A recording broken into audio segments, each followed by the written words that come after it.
ناقص نہیں ہے۔ ایک اور بات کی انہوں نے کہ مرکب تام کو مرکب مفید، جملہ اور کلام بھی کہتے ہیں۔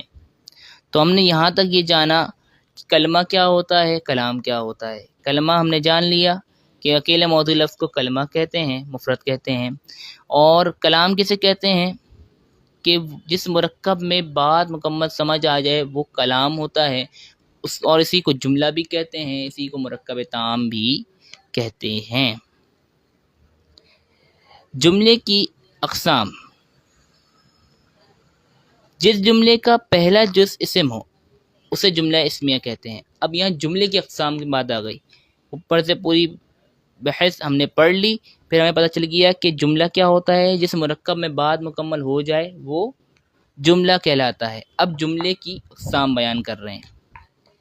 جس جملے کا پہلا جز یعنی پہلا پارٹ اسم ہو اسے جملہ اسمیہ کہتے ہیں، جیسے البستان جمیل، یہ کیا ہے، جملہ اسمیہ۔ اور جس جملے کا پہلا جز فعل ہو اسے جملہ فعلیہ کہتے ہیں، جیسے نصر رجل، نصر یہ فعل ماضی مثبت معروف باب نصر سے ہے، نصر، ٹھیک ہے، نصر رجل، تو پہلا جز کیا ہے، فعل، تو یہ کیا ہوا، جملہ فعلیہ۔ اسی طرح جس جملے کو سچا یا جھوٹا کہا جا سکتا ہو اسے جملہ خبریہ کہتے ہیں، جیسے انا کاتبن،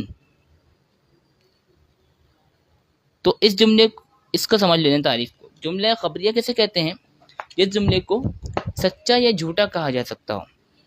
اب ایک جملہ کسی نے کہا کہ میں لکھتا ہوں، میں لکھتا ہوں، تو اب سامنے بندہ اس پر حکم لگا سکتا ہے کہ فلاں لکھ سکتا ہے یا نہیں۔ کوئی کہہ سکتا ہے کہ نہیں بھائی تم نہیں لکھتے یا تمہیں لکھنا نہیں آتا، اور کوئی اس کی تصدیق بھی کر سکتا ہے کہ ہاں تمہیں واقعی لکھنا آتا ہے۔ تو اس میں سچ اور جھوٹ کا احتمال پایا جاتا ہے، تو یہ کیا ہوا، جملہ خبریہ۔ جس جملے کو سچا یا جھوٹا کہا جا سکتا ہو کیا ہوتا ہے، جملہ خبریہ۔ جیسے کسی نے کہا کہ کل میرے گھر زید آیا تھا، تو برابر میں بیٹھے شخص جو اس کے ساتھ کل گھر پہ موجود تھا اس نے کہہ دیا کہ نہیں یہ تو جھوٹ بول رہا ہے، زید تو نہیں آیا تھا۔ یا ایک بندہ اس کے ساتھ موجود تھا جس کے ساتھ کل موجود تھا، اور اس نے تصدیق کر دی ہاں یہ سچ بول رہا ہے کہ زید تو گھر پہ آیا تھا، تو پتہ چلا اس پر سچ اور جھوٹ کہا جا سکتا ہے، تو یہ جملہ خبریہ ہوا۔ اب جس جملے کو سچا یا جھوٹا نہ کہا جا سکتا ہو اس کو کیا کہیں گے، جس جملے کو سچا یا جھوٹا نہیں کہا